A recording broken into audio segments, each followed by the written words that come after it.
Party నిర్ణయానికి కట్టుబడి ఉంది కాబట్టి ఒక ఆలోచన చేసాం. జనరల్ మైలేజ్ ఏమన్నా అక్కడ ఓ బీసీలో ఎవరో పెడితే మీరు అధికారంలో లేదు. ఇవాళ మనకు అధికారం ఎన్నడూ లేదు కేంద్రంలో, రాష్ట్రంలో. అయినా మా ఓటు ఒక్క ఓటు కూడా పక్కకు పోదు. కాబట్టి ఈ సీటు ఇవ్వవలసిందే అని చెప్పాం. ఇవాళ ఈ ఒక్క సీట్లో ఇద్దరం పోటీలో ఉన్నాం. ఇది మిత్రుత్వ పోటైనా మనం గెలవడానికి శక్తుల మన శక్తినంతా వడ్డాలని టౌన్ పార్టీ నిర్ణయించుకుంది. అందుకే సుత్తి కొడవలి నక్షత్రాన్ని గెలిపించుకోవడానికి మన ప్రయత్నం మనం గట్టిగా చేయాలి. ఇక మిగతా వాళ్ళు చాలా మన అభ్యర్థులను మనం నిర్ణయించుకునే కాడ మన పార్టీలో ఎటువంటి వేసుగా లేవు. 15వ వార్డు అభ్యర్థుల బాబు ఈ ఊరికి చైర్మన్ అయిన వాళ్ళందరూ 15వ వార్డు మీకు ఇస్తే ఈ ఊళ్ళో ఎన్ని వార్డు అయినా మీకు ఇస్తాం. ఆ సుందరయ్య గారు ఆయన పని లేకుండా మొత్తం నిమిషాలు 30 నిమిషాలు మా కాడు ఓడిపోయిన కామరేడు చేస్తున్న కృషి అద్భుతం ఉంది. అది గెలిచినట్టుగా ప్రజలు చేయించారు. మనం కార్యదర్శిగా ఎవరు ఉండాలనే శాఖ నిర్ణయించుకున్నది కాంగ్రెస్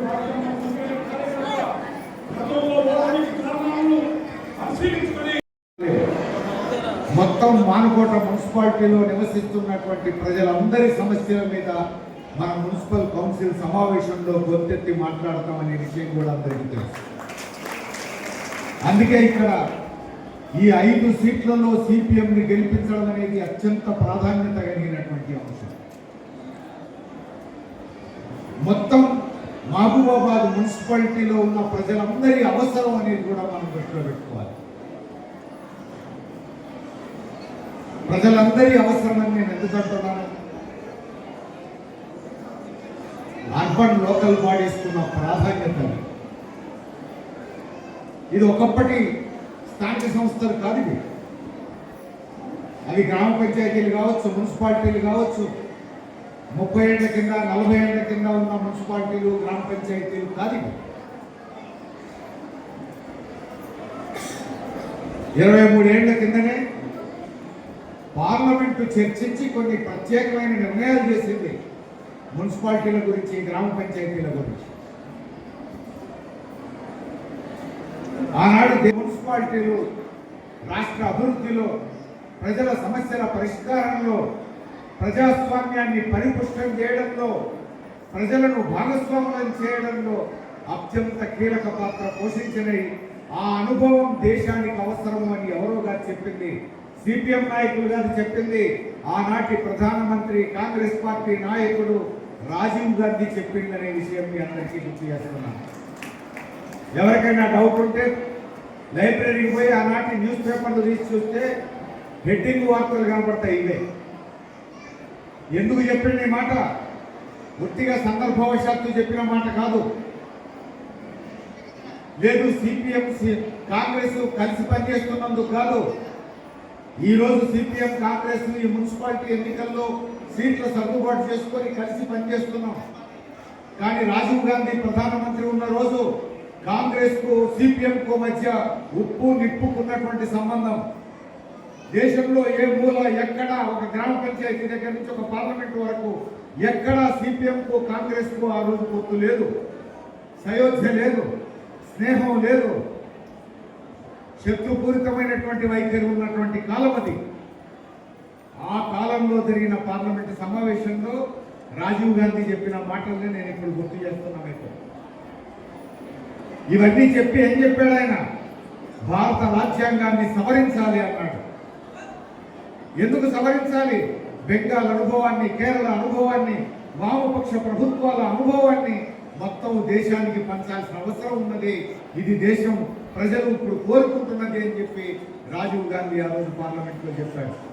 అందుకు అనుగుణంగానే 73, 74వ రాజ్యాంగ సవరణలను ప్రతిపాదించారు. సంబంధించింది గ్రామ పంచాయతీలకు సంబంధించింది. 74వ రాజ్యాంగ సవరణ పట్టణ ప్రాంతాలకు, మున్సిపాలిటీలకు సంబంధించింది. ఇప్పుడు ఆ 74వ రాజ్యాంగ సవరణను అనుసరించి అర్బన్ లోకల్ బాడీస్ మున్సిపాలిటీలకు ఒక రాజ్యాంగ భద్రత లభించింది. రాజ్యాంగ భద్రత లభించింది. అంతకుముందు రాజ్యాంగ భద్రత లేదు. గ్రామ పంచాయతీలకు మున్సిపాలిటీలకు ప్రభుత్వాలు ఇష్టమైతే ఎన్నికలు జరిపినాయి, లేకపోతే లేదు. అవసరం అనుకుంటే ఎన్నికలు జరిపినాయి, లేకపోతే లేదు. తమకు లాభం అనుకుంటే జరిపినాయి, లేకపోతే లేదు.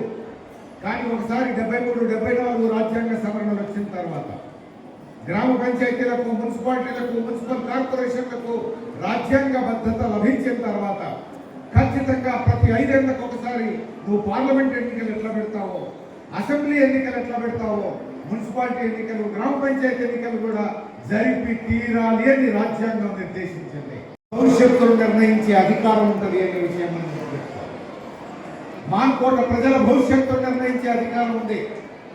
ఇది ఆషామాషిగా తీసుకోవాల్సినటువంటి విషయం కాదు. అంతేకాదు ఆర్థిక అసమానతలు తగ్గించేందుకు తగు చర్యలను కూడా మున్సిపాలిటీ తీసుకునే అవకాశం ఉంది. కేవలం రాష్ట్ర ప్రభుత్వం, కేంద్ర ప్రభుత్వం కాదు, మున్సిపల్ కౌన్సిల్ కూడా ఈ పట్టణంలో ఆర్థిక అసమానతలు తగ్గించేందుకు తగు చర్యలు తీసుకోవచ్చు. ఈ పట్టణంలో పేదలు నివసించేటువంటి గుడిసె ప్రాంతాల అభివృద్ధి చర్యలు మున్సిపల్ కౌన్సిల్ మీద ఉంటాయి బాధ్యత. అంతేకాదు ఈ పట్టణంలో ఉన్నటువంటి భూమిని దేనికి వినియోగించాలి, దేనికోసం ఉపయోగించాలి, ఎవరికి కట్టబెట్టాలి, ఈ నిర్ణయాలు చేసేటువంటి అధికారం మున్సిపల్ కౌన్సిల్కి ఉంటుంది. ఈ పట్టణంలో పేదలకు సంబంధించినటువంటి అభివృద్ధి, బజార్లో రోడ్ల దగ్గర నుంచి, లైట్ల దగ్గర నుంచి, పారిశుద్ధ్యం దగ్గర నుంచి అనేక రకాల ప్రజోపయోగ చర్యలను దయచేసి ఉండాలి. ఈ మున్సిపల్ కౌన్సిల్ ప్లీజ్. అంతేకాదు సాంస్కృతికమైనటువంటి అభివృద్ధి, సాంస్కృతిక కార్యకలాపాలను ముందుకు తీసుకుపోయేటువంటి బాధ్యత మున్సిపల్ కౌన్సిల్ ఉంటుంది. ఇట్లా 18 రకాల బాధ్యతలు మున్సిపల్ కౌన్సిల్ చూసేందుకు రాజ్యాంగం అధికారాలు కట్టబెట్టింది. పూర్ణమైనటువంటి ఈ అధికారాలన్నీ మున్సిపాలిటీలకు దారదత్తం కాకపోవడానికి ఆ లొసుగే కారణం. ఆ లొసుగును ఎత్తేయాలని చెప్పి సిపిఎం డిమాండ్ చేస్తున్నది. ఈ అధికారాలన్నీ సంపూర్ణంగా మున్సిపాలిటీలకు అప్పచెప్పాలి అని సిపిఎం డిమాండ్ చేస్తున్నది. అంతేకాదు మరి ఇన్ని రకాల అధికారాలను మున్సిపల్ కౌన్సిల్ చేతుల్లో పెట్టిన తర్వాత మరి అవన్నీ అమలు జరపాలంటే అవన్నీ పైసతో సంబంధించిన విషయాలు, అవన్నీ డబ్బులతో సంబంధించిన విషయాలు. నిధులు లేకుండా ఈ పనులేవి కావు. అందుకని రాజ్యాంగం ఏం చెప్పింది? దేశంలో ప్రభుత్వానికి చేరుతున్నటువంటి వనరుల్లో గణనీయమైనటువంటి భాగం గ్రామ పంచాయతీలకు, మున్సిపాలిటీలకు ట్రాన్స్ఫర్ చేయాలి, పంపించాలి నిధుల్ని అని చెప్పింది. పరిస్థితే బలపడతామనేటువంటి కుంచితపు బుద్ధి చాలా మందికి ఉంది. సోమయ్యను టౌన్లో బలహీనపరచాలని గత 2-3 ఎన్నికల్లో మన పార్టీ వ్యతిరేక శక్తులు మొత్తం ఏకమై లక్షల రూపాయలు గుప్పిస్తా ఉన్నారు. ఎదటోడు చేసేటువంటి కుట్రను తట్టుకోవాలంటే ఇవాళ మనం కూడా ఆ విజయం వైపు నడవాలంటే దానికి సరితూగే అడుగులేసి వ్యక్తిగా ఉన్నటువంటి ప్రజల్లో ఉన్నటువంటి స్థానాన్ని, ప్రజలకు అందుబాటులో ఉండేటువంటి తీరును ఇవాళ పార్టీ ఎప్పటికప్పుడు ఆయన అవసరాన్ని గుర్తించింది. ఆయన కూడా ఓ పక్క భార్య చనిపోయి దుఃఖ సముద్రంలో ఉన్నా కమ్యూనిస్ట్ పార్టీ మార్క్సిస్టు ఇక్కడ రేపు గెలిస్తే ఈ ఊరు ఉప సర్పంచ్ వైస్ చైర్మన్ అయ్యేటువంటి అవకాశాలు ఏమన్నా వస్తే ఇలా ఎవరు ఉన్నదని కాదు, చురుకుగా మాట్లాడగలిగేటువంటి నాయకుడు దాంట్లో లేకుంటే నష్టం జరుగుద్ది.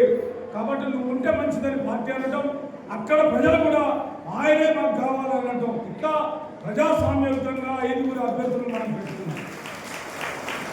మనం ఆలోచించుకోవాలి. ఇక మిగతా అన్ని వార్డుల్లో మనం కాంగ్రెస్ కు సపోర్ట్ చేయాలి. సీటు ఆశపడి పక్కబడి, మన పార్టీలో సీటు ఆశపడి పార్టీలో ఎవ్వరు పోలేదు. మనం ఊహించిన వాళ్ళు కొంతమంది పోయారు. ఆయన సీటు అనుకున్నాడట మనకు తెలియదు. ఆయన రాజీనామా చేసి 29లో పోటీ చేసింది. ఆయన ఎందుకు అనుకున్నాడో, ఏం ప్రాతిపదికో మనకు తెలియదు. అందుకే పార్టీ బహిష్కరించింది. పేరు చెప్పుకునేంత మనకు అవసరం లేదు. మీ అందరికీ తెలుసు. కానీ ఎన్నికలు వచ్చినప్పుడు పార్టీకి ద్రోహం చేసినంతో మాట్లాడినా తిరిగినా సావాసం చేసిన పార్టీ విజయంలో అది విద్రోహం. చాలా జాగ్రత్తగా పార్టీ శ్రేణులు ఉండాలి. కాంగ్రెస్ వాళ్ళు అక్కడిక్కడ ఇంకా అభ్యర్థులు విత్డ్రాల్ చేసినా చేయలేదంటా ఉన్నారు. వాళ్ళకి ఎవరికి బీఫారం ఇవ్వలేదండి. మేము ఖచ్చితంగా బహిష్కరించుకుంటాం. మేము సిపిఎం ఎమ్ముకుంటాం వల్ల మనం కూడా మిగతా వార్డుల్లో అక్కడక్కడ కొంతమంది సీట్లు రాని వాళ్ళు ఆ పార్టీలో వచ్చి మనల్ని బుద్ధగిస్తారు. అది వాళ్ళ పార్టీ విషయం. కాంగ్రెస్ పార్టీలో సీట్లు రానివాడు ఎవడో ఉంటే వారి పార్టీలో తెలుసుకోవాలి.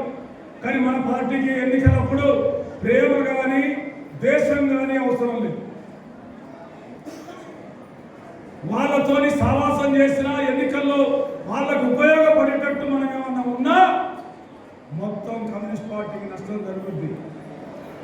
ఏ మూలలో ఏ వార్డులో మనం మన ఇష్టాలతోని మన పార్టీ నిర్ణయానికి భిన్నంగా పనిచేస్తే మనం గెలిచే కాడ ఓడించే పని కాంగ్రెస్ చేస్తుంది. అందుకే హక్కు కోల్పోతాం.